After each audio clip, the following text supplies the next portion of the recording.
In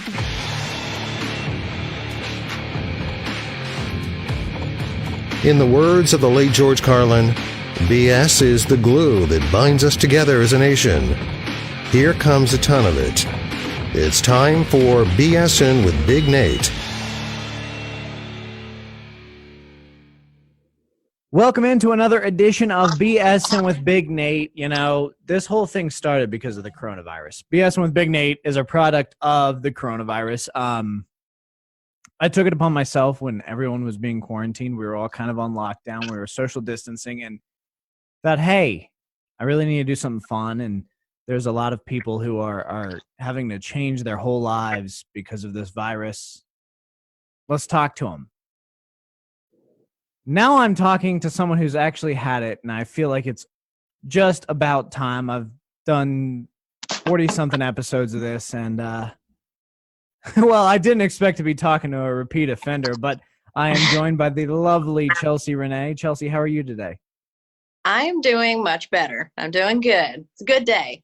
So Chelsey had COVID-19, and I have to think maybe it's because she wasn't wearing her 105.3 The Bear mask, but what the hell do I know? Do you know how you got it? Well, hey, you know what? If you would have sent me one of those like I requested the last time, I might not be in the situation that I was in. Damn it, I'm always to blame. Honestly, I'm not 100% sure how I got it because the local governments down here, I don't even remember when they did this now, but it was during the time I got sick for sure. They were starting to require masks whenever you would go to restaurants or retail businesses, you know. So, I mean, I was wearing my mask when I was out. There's a potential that I could have gotten it from work, just being exposed at work because, you know, hard to talk on air with a mask. This is true. This is true. But I got to ask, of course, you're down there in Myrtle Beach. Has anyone else at work had it? Yeah, so there were a few people that tested positive. That's why I'm thinking it might have come through there, but not 100% sure. We really don't know. So once you've got it, is there like this stigma where you're almost ashamed to talk about? I mean, of course, you've always been an open book with me, and I love you for coming on to talk about this. But is there like this, like, I don't want to tell people I've had it because of the way they're going to react, or like what goes through your mind in that scenario? Okay, well, first and foremost, when I found out that I had it, or even when I felt like I did, the symptoms were matching up. The doctor's like, yeah, we kind of think you have this. Take a couple of days, quarantine, and then we'll get your results back. And then we'll know for sure whether or not you need to continue quarantining. My first thought was, I need to tell the people that I've been in contact with. The Saturday before, I had a little book club at my house, and I was with some of my friends that are older than me and kind of in that age group. So I'm like, oh, heck, I need to let them know. But I never really felt ashamed, or nobody shamed me. I just know that what's going on right now, you hear of a younger person getting it and they're like, oh, they must have been going to COVID-19 parties or something stupid like that. And that just wasn't the case. See, I've known you for years, and I can envision you like calling everyone you may have possibly come in contact with, be like, hey, I got the COVID. Yeah, I would do that. But the good news is that I was social distancing. I hadn't really been out. I really wasn't seeing a lot of people. The book club I had here, it was me, Sam, and then two of our friends. Sam, of course, is usually our cameraman. I notice he's not on the camera tonight. Yeah, he's not here. He's still at work. I mean, what's the opposite of a slacker? He's no fun. That's what we'll go with. Said that. Yeah. So, did he also get it? Yeah, what's interesting is he was actually showing symptoms before I was, just a day before I was. But he was also sick and tested positive. So he may have brought it home to you. Now, I got to ask, you may blush, is COVID-19 a sexually transmitted disease? You know, I think technically it's not. But if you are with someone in that position, yeah, you're probably going to be, right in their face breathing the same Not air, socially distancing at all. not not sanitizing. You're supposed to wear a mask, Chelsey. That would make things a lot harder and a lot hotter. I say, not in the good way either, though. No. Breathing is kind of important. So I want to talk about what you actually experienced, because you had it. We're going to start. What was the test like? Yeah, the test sucked. It really did. I went to the doctor, and thankfully my doctor, she was like really just quick and efficient. She didn't give me time to really think about the test or react. She just brought out the swab, and it is almost like just a really long Q-tip, and they do insert it up your nose to a certain point. And she did one nostril, and I guess just to be effective, sure, whatever, she did the other one, and my eyes were burning. I was like trying to get away from her, but I couldn't. The good news is that I apologized afterwards for how I was reacting. She's like, oh no, it's okay. We've had people scratching, kicking, yelling. I'm like, oh, then I handled that pretty well. So you find out you've got. What prompted you actually? I started way too late. What prompted you to be like, hey, I should probably go get tested? Okay, so Sam was showing minor symptoms at first, and I was too. And I got a phone call from my boss saying that there was a potential we had been exposed at work. So that's what prompted me to get tested in the first place. Okay, and symptoms-wise, what was it like? Yeah, so I'm going to say, this isn't obviously the case for everyone. It seems it's affecting people differently, but for me, thankfully, it wasn't anything awfully miserable or horrible. I was just sick, and it sucked. It started out with kind of a scratchy sore throat, nothing major. And then the next day is when I got the fever, which was a low-grade fever. I had a headache pretty much nonstop for a few days. That was one of the worst parts. Then it got to the point where I lost my sense of smell, sense of taste, and I had body aches. Those were my main things. I dealt with a little bit of congestion, but that was one of the minor symptoms. What would you say the recovery time was like? Like, how long were you? I mean, actually, what really needs to be asked is, knowing what we know about COVID-19, or of course being cautious with it appropriately is so, but what would you say mentally, like for your faculties, your ability to function, like were you actually down and out? And if so, how long? No, I wouldn't even say that I was ever really down and out. I didn't feel tired like some people did. I just knew that I had to stay at home. Like I couldn't go out. I was really only sick, like had the fever, the nonstop headache for, I don't even know, time was totally off then, but 4 or 5 days. And like each day, it started out progressing quickly, and then it kind of stabilized. And then those last couple of days, it was just lingering effects. The body aches for me is what lasted the longest. And that really did go over a week. Oh. I want to point out at some point during all of that, you did laundry and found another shirt. I'm just now observing that you're not wearing your usual easy shirt. So kudos to you. But I've also got to ask, what'd you do during that time? I'm assuming there was a lot of binge watching.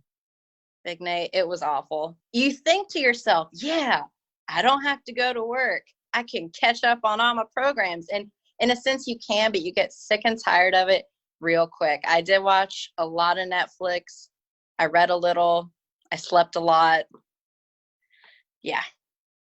That's no fun. Have you considered, out of all of this, I think there's opportunity for a new radio name.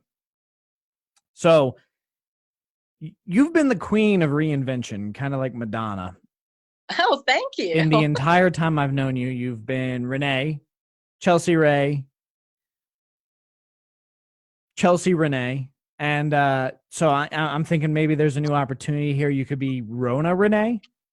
That's actually really funny. I was talking to my brother when I first got sick, and he gave me the nickname Corona Chelsey. So I actually think I like yours better. It's a little more. I'm a fan of alliteration.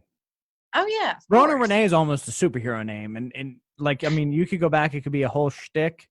Like, roll with it. Rona Renee, just lean into it. And, I mean, I don't think that's what Typhoid Mary did, but I've got another one written down here. Yes, I did before talking to her. I did write some of these down. If you can read my serial killer handwriting, COVID C-Ray would also be an option. No, Not that I think Rona Renee is the winner. yeah, that one really sounds rock and roll to me. If you would, Rocking with Rona Renee. See, it works. mm-hmm. What would be your advice to anyone who happens to get that diagnosis? Kind of what we were talking about in the beginning. Just be open and honest about it. And I would personally contact people that you had been in contact with for like a long period of time with no mask. And just be honest, rest up too. Like I didn't even drink the 2 weeks that I was quarantining, Big Nate. I was trying to get my body everything that it needed. I mean, is it possible that alcohol maybe could help? Like, that actually brings me to another question. From a medical standpoint, like, what do they give you? Like, what do they do? Yeah, Or is it so just kind of a wait it out? Because, I mean, obviously we don't have a vaccine against it. So what can they do for you? Is it just taking a bunch of NyQuil and DayQuil and calling it a day? Or it depends on where you go, just because of the people that I know that have tested positive. I think most of us didn't get anything. My doctor just recommended Tylenol and drinking plenty of, fluids, resting up. But when Sam went, he went somewhere else. They actually went ahead and prescribed him a Z-Pack and a steroid. of course, because we've had so many documented results with those being beneficial. Okay. That's not a platform I'm going to jump on today, but yeah, it's intriguing that all these cases and nobody really knows exactly what to do. Mm-hmm. I'm glad you're doing better. I'm glad. Are you back at work yet? I am back at work. And I will say that I have never been as excited to get back to work. It was almost like my first day at work. You know, when you get all excited about going in and changing the world almost that first day. That's what I felt like when I returned to work. I was just in such a great mood to get out of the house. Were all of your coworkers like, God, here comes Chelsey. She's so excited. This is too much. No, they were glad I was back, but we've also changed how we operate at the station now, just since some of us were showing symptoms. They changed the locks while you were gone, didn't they? No, but we're almost staggering our shifts, so it's not everybody there at one point in time. Are you seeing a shift in the mentality and the way people are treating this in Myrtle Beach? I think it's the same as it has been for a couple of months now. It's just so divided. People are divided on the topic. All right, so we're gonna do something fun here. We're gonna do something positive because this has all been COVID-19 talk, and I don't like talking about that with Chelsey. What have you been listening to lately? Oh man, you're gonna be so ashamed of me. You really are. As long as it's not Wayne Newton, we're good. Oh heck no, it's not Wayne Newton. I never even listened to him in the first place. I'm just gonna throw that out there. Gosh. I've been listening to a lot of country because the car that I drive now, it's a 2005, doesn't have an aux port. And if I use first of all, I don't have music on my phone, but if I did, I would need like the USB cord because I do have one of the volts. I don't know what it's called. But then you have to use like a radio tuner to find the signals. And so I've been listening to the country station. Oh dear. Let's talk about your look for a second though, because this was something else that I considered the other night when I said, "Hey, I want to have Chelsey on." You've got to have the worst luck of any human being. Within the last 2 years, did you or did you not have a tree fall on your car? I did. Yeah. And this is after years of knowing you. You've had how many cars? Well, I've personally owned 2, but I have driven numerous cars. Yeah. There was always car trouble, and then now you've got COVID-19, and thank God you finally got a new phone, so that should be good for a while. But I know. good Lord, Chelsey. I hope things trend better for you in 2021 and the end of 2020. But I thank you very much for joining me and talking candidly about this. I know there's a lot of stigma associated with it, which is unfair because it's not like you can control or see or really do a hell of a lot to prevent it. I know you, and I know that you've taken it seriously. I hope Sam's doing better. He is. We're both doing better. We need him back as a cameraman, and maybe we'll have you join us again down the line for something that's I don't know, a little more fun to talk about. Yeah, here I'll make it a little bit funnier for you, so you lose your sense of smell and taste. Well, I won't say that for everybody, but majority do. That's one of the big symptoms. And Sam, I'm going to throw him under the bus here. He said that he wasn't going to shower until he can smell himself again, and his smell's not really back, but I have made him shower. Thank God. Ooh, that's I mean, if I were showering only for the smell of it, I don't know. I'd still probably shower pretty regularly. But you got to think we weren't doing anything. We were inside. That's just true. watching. There's almost a certain point of I've got to earn this shower, but to me, it's something about the routine of it. Well, Chelsey, I appreciate you joining me. I appreciate you taking one for the team so we could talk about this and learn more about COVID-19. Yeah, least I could do. We'll talk to you down the line, and we'll talk about something more fun. All right, sounds great. Thanks, Big Nate. Thanks, Chelsey.